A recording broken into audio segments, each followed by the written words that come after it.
الهرمونات تضعف. ليش الناس بعض الأحيان مهما يسوون دايت ما يضعفون؟ نفسية، تحليل دم، وايد أشياء وايد.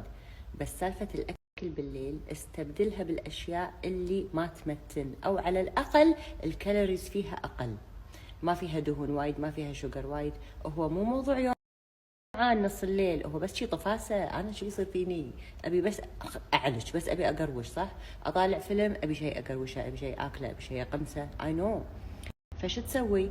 قصقص لك خيار، حط عليه ملح، شي فلفل أسود، طماط، وحط عليه زيت زيتون وفلفل أسود وملح، شي تاكله روبا مع جرانولا. إذا تبي تشبع عدل، مثلا تقطع عليهم توت.